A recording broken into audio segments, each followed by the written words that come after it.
ब्रह्मपुत्र नदी किस प्रकार की नदी का उदाहरण है? परवर्ती नदी, प्रत्यानुवर्ती नदी, पूर्ववर्ती नदी या फिर अध्यारोपित नदी? किस तरह की नदी का उदाहरण है? यह जो है उदाहरण है पूर्ववर्ती नदी की। सी ऑप्शन करेक्ट हो जाएगा।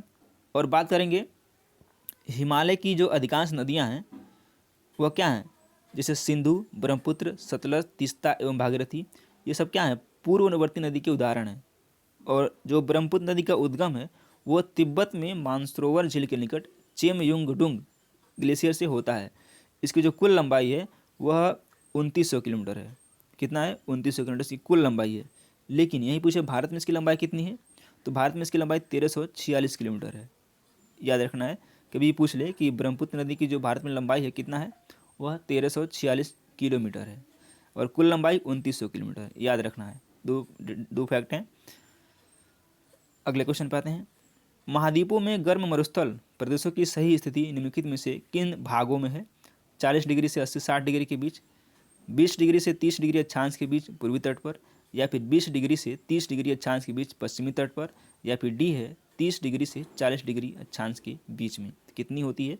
यह होती है 20 से 30 डिग्री अक्षांश के बीच पश्चिमी तट पर। इस तरह से सी वाला ऑप्शन जो हो जाएगा करेक्ट हो जाएगा।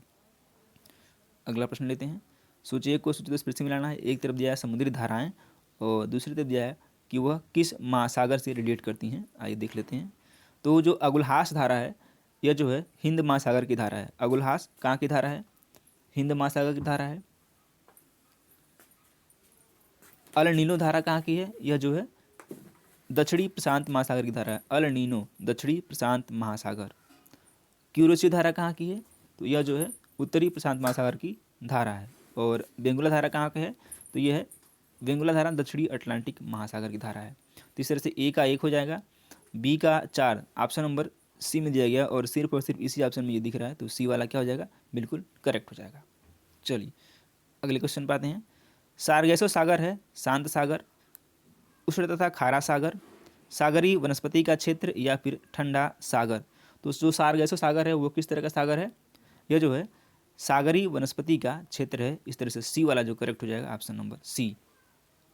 विश्व में सर्वाधिक ज्वालामुखी किस पेटी में पाई जाती हैं या पाए जाते हैं? मध्य महाद्वीपीय पेटी में, अंध महासागरी पेटी में, हिंद महासागरी पेटी में या फिर परिप्रशांत पेटी में? तो सर्वाधिक ज्वालामुखी जो पाए जाते हैं वो कहाँ पाए जाते हैं? ये पाए जाते हैं परिप्रशांत पेटी में। तो डी वाला जो ऑप्शन हो जाएगा वो सही हो जाएगा। अगला प्रश्न लेते हैं। महासागरीय तल के उच्चावच मंडलों में सर्वाधिक विस्तार है महाद्वीपीय मग्न तट का, महाद्वीपीय मग्न ढाल का, गहन सागरी मैदान का या फिर महासागरी गर्त का? तो 32 नंबर पे आते हैं। इसका जो है सी गहन सागरी मैदान का ऑप्शन नंबर सी करेक्ट हो जाएगा। और जो महाद्वीपीय मग्न तट है इसका जो विस्तार है वो 7.5% होता है, अनुपात जो होता है। तो इस तरह से सी वाला ऑप्शन इसका क्या है? सही है। अगला क्वेश्चन लेते हैं। निम्नलिखित में से कौन ज्वालामुखी का एक प्रकार नहीं है? हवाई तुल्य, स्ट्राम्बोली तुल्य, चिलियन तुल्य या फिर विसुवियस तुल्य? तो आप इसको देख के समझ पाएंगे कि जो चिलियन तुल्य है यह जो है ज्वालामुखी नहीं है। सी वाला ऑप्शन करेक्ट है। बाकी हवाई तुल्य है, स्ट्राम्बोली है और विसुवियस है। अब बात करेंगे स्ट्राम्बोली ज्वालामुखी कहाँ पर है और इसको क्या कहते हैं, इसको आप कमेंट बॉक्स में कमेंट करेंगे। और आज हम शाम को 7 बजे डिस्कस करने वाले हैं टीजीटी और पीजीटी के लिए इतिहास के काफ़ी इंपॉर्टेंट प्रश्नों की, तो उसको भी आप जरूर देखें और वॉच करें और अपना कमेंट बॉक्स में कमेंट करके बताएं। अगला क्वेश्चन लेते हैं। संयुक्त राज्य अमेरिका का सियरा नेवादा पर्वत किसका उदाहरण है? ब्लैक पर्वत का, ब्रंसन पर्वत का, अवशिष्ट पर्वत का या फिर बलित या फिर मोरदार पर्वत का? तो यह पर्वत किस प्रकार का उदाहरण है? यह ब्लैक पर्वत का एग्जाम्पल है। तो ए वाला ऑप्शन जो जाएगा सही हो जाएगा। अगले प्रश्न पे आते हैं। अम्लीय मैग्मा में सिलिका का प्रतिशत कितना होता है?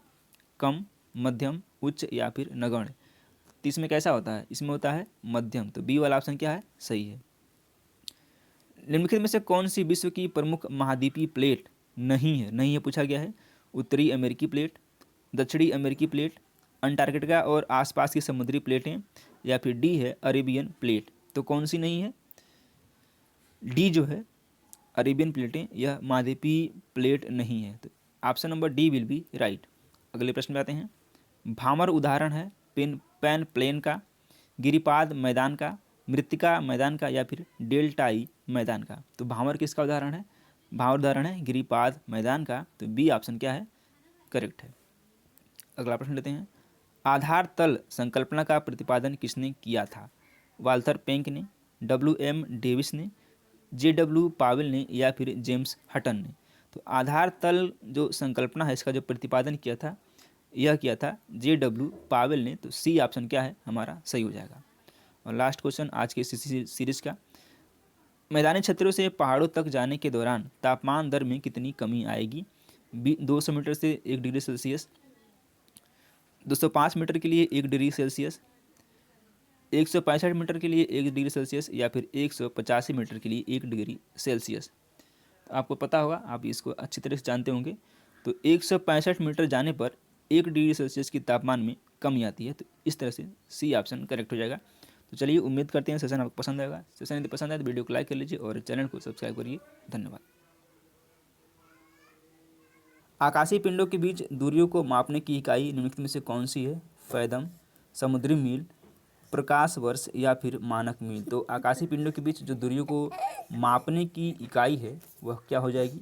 वह है प्रकाश वर्ष। सी ऑप्शन करेक्ट है और यह भी क्वेश्चन पूछा जा चुका है।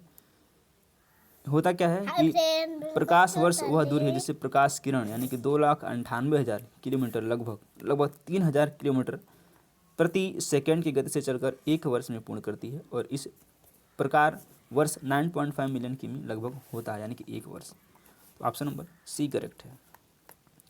खगोलविदों के अनुसार ब्रह्मांड में आकाश गंगाओं की लगभग कुल संख्या कितनी है? 100 से 200 अरब, 250 से 300 अरब, 300 से 350 अरब या फिर 350 से 400 अरब? तो आकाश गंगाओं की लगभग संख्या कितनी है? यह है 100 से 200 अरब के आसपास। ये ऑप्शन विल बी राइट।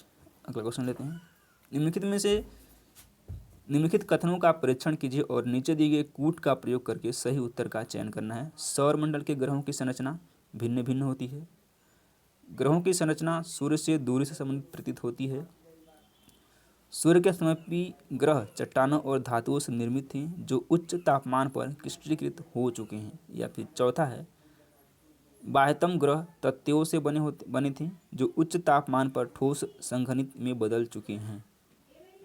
कौन सा कूट सही है, कूट बताना है। तो इसमें से जो सी वाला कूट है 1, 2 और 3, सी वाला करेक्ट हो जाएगा। यानी कि पहला सही है, दूसरा सही है और तीसरा सही है, चौथा सही नहीं है। अगले प्रश्न पे आते हैं।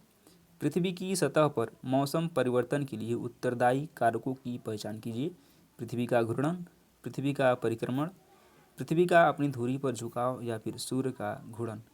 1 और 3, 2 और 3, 1 और 2 या फिर 1, 2 और 4? इसमें से क्या हो जाएगा? 2 और 3 करेक्ट हो जाएगा, यानी कि बी वाला ऑप्शन सही है। पृथ्वी का परिक्रमण और पृथ्वी का अपनी धुरी पर झुकाव, 2 और 3 वाला ऑप्शन करें सही है। आगे क्वेश्चन लेते हैं। सूची 2 इसमें डालना है। एक तरफ दिया गया है उद्योग और दूसरी तरफ दिया गया है उत्पादन का केंद्र। सीमेंट एक उद्योग है और इसका जो उत्पादन केंद्र है यह कहाँ पर है? यह द्वारका में है। एल्युमिनियम उत्पादन केंद्र कहाँ पर है? यह कोरबा में है। और लौह इस्पात उत्पादन केंद्र कहाँ पर है? ये भद्रावती में है। और वस्त्र उत्पादन केंद्र यहाँ पे फगवाड़ा में है। तो इस तरह से ए का 3, बी का 4, ए का 3, बी का 4 ऑप्शन नंबर ए में दिया गया है और ए वाला क्या हो जाएगा? सही सुमेलित हो जाएगा। इस तरह से ए ऑप्शन सही है। अगला क्वेश्चन लेते हैं। निम्नलिखित में से कौन सा युग्म सुमेलित नहीं पूछा गया है? बोगाईगांव, इंजीनियरिंग, जामुल, सीमेंट, नाम रूप, उर्वरक, राजमुंदरी, कागज? तो इसमें से कौन सा सुमेलित नहीं है? तो जो नाम रूप है वही वाला क्या है? सुमेलित नहीं है। ऑप्शन नंबर सी करेक्ट हो जाएगा। बोगाईगांव कहाँ पे है? ये असम में है। एक शोधनशाला है। यहाँ वर्ष 1979 से उत्पादन आरंभ हुआ। इसकी क्षमता 13.5 लाख टन प्रति वर्ष है, जबकि वास्तविक उत्पादन 11.6 लाख प्रति टन वर्ष है। जामुल में सीमेंट उद्योग, यानी जामुल कहाँ पे है? छत्तीसगढ़ में है। सीमेंट उद्योग है। और नाम रूप में उर्वरक नहीं है, बल्कि ये कहाँ पर है? नाम रूप असम में भी है, लेकिन यहाँ पे ये उर्वरक नहीं है। तो ऑप्शन नंबर सी करेक्ट हो जाएगा। अगला क्वेश्चन लेते हैं। किसने भौतिक भूगोल शब्द का प्रयोग सामान्य भूगोल के लिए किया था? कार्ल रिटर, हम्बोल्ट, रेडजेल या फिर रिचथॉफन ने भौतिक भूगोल का प्रयोग किसके लिए किया था? सामान्य भूगोल के लिए ये किया था हम्बोल्ट ने। बी ऑप्शन सही है। सिंधु जल संधि 1960 के विनियमन के अनुसार भारत सिंधु नदी का केवल कितना प्रतिशत जल ही उपयोग कर पाएगा? सिंधु जल संधि 1960 के तहत बात हो रही है 58 नंबर के बाद, तो ये हो जाएगा 20%। यानी कि सिंधु जल संधि 1960 के विनियमन के अनुसार भारत जो सिंधु नदी का जल है वो केवल 20% उपयोग कर पाएगा या फिर कर सकता है। बी ऑप्शन सही है। फिर से कूट वाला क्वेश्चन है, आइए देखते हैं। इसमें दिया है उत्पादन के कारक और अपर्दन के कारक और अपर्दन के लक्षण। बहता जल यह अधः कर्पित विसर्ग का एग्जाम्पल है। बहता जल अधः कर्पित विसर्ग। गतिशील हिम यह निलंबी घाटी का एग्जाम्पल है, यानी कि कारण है। बहती हवा यह चपाकार टिब्बा। लहर का टकराना शीर्ष और खाड़ी।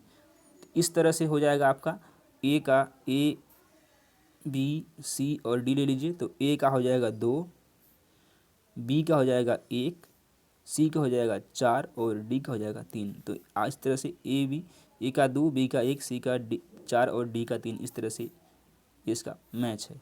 आइए अगला क्वेश्चन लेते हैं। इसमें बी वाला ऑप्शन सही था। अगला क्वेश्चन लेते हैं।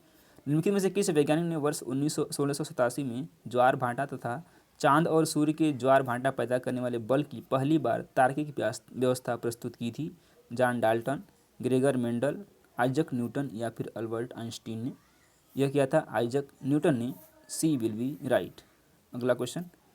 उष्णकटिबंधीय मरुस्थल का विस्तार किन अक्षांशों के बीच पाया जाता है? 15 से 30 डिग्री दक्षिणी, 15 दक्षिणी से 30 डिग्री दक्षिणी, ए व बी दोनों या फिर इनमें से कोई नहीं। तो कितना पाया जाता है? ए व बी दोनों पाया जाता है। ऑप्शन नंबर सी करेक्ट है। लास्ट क्वेश्चन आज के सेशन का। स्थल मंडलीय पट्टिकाओं के रचनात्मक उपांत को निम्नलिखित में से किसके द्वारा अभिव्यक्त किया जाता है? यूराल पर्वत, मेरियाना खाई, सिंधु गंगा मैदान या फिर मध्य अटलांटिक कटक। बात करते हैं, देखिएगा मध्य अटलांटिक कटक। डी ऑप्शन करेक्ट है। तो सेशन को यहीं तक समाप्त करते हैं और उम्मीद करते हैं सेशन आपको पसंद आएगा। सेशन पसंद है वीडियो को लाइक कर लीजिए और चैनल को अभी तक आपने सब्सक्राइब नहीं किया तो सब्सक्राइब करिए। धन्यवाद।